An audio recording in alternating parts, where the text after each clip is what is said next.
अजितदादांच्या ह्या दुःखद अशा आदरांजली वाहण्याकरता यावं लागेल असं स्वप्नात देखील वाटलं नव्हतं.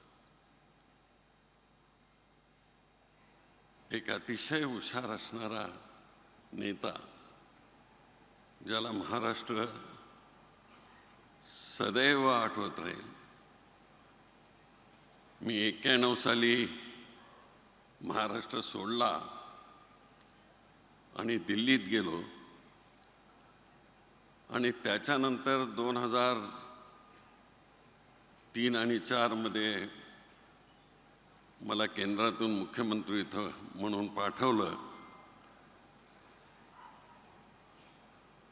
राष्ट्रवादी आणि काँग्रेस यांचं ते सरकार होतं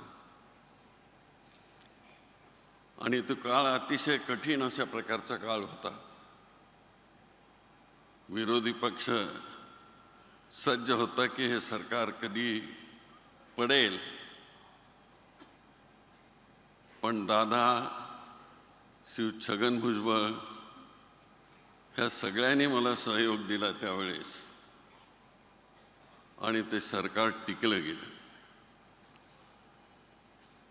सरकारमध्ये असताना अजितदादा सातत्यानं आग्रही असायचे, पण तो आग्रह तेवढ्यापुरताच असायचा. त्यानं समजून सांगितलं की ते पाठीमागे शब्द घ्यायचे आणि आपल्या महाराष्ट्राचं कसं भलं होईल याचा ते विचार करत असत. मी अनेक वेळेस बारामतीला गेलो. आत्ता देखील मी अंत्ययात्रेला बारामतीमध्ये होतो.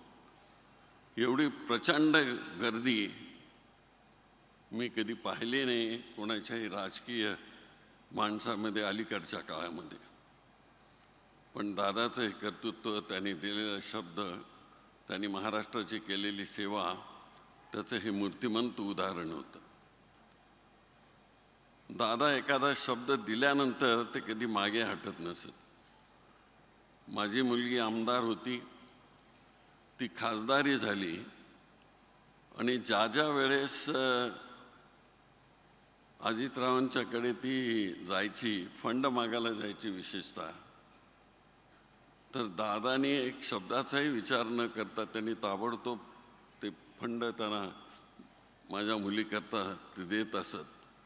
अशा तऱ्हेनं नाते जमलेला मी आणि शरद पवारजी यांचं नातं आमचं जवळचं होतं. पण आम्ही वेगवेगळ्या पक्षामध्ये गेलो, पण तरी पण आमचे संवाद कधी तुटले नाहीत. आज किती बोलावं आणि किती नाही अशा प्रकारची स्थिती आहे.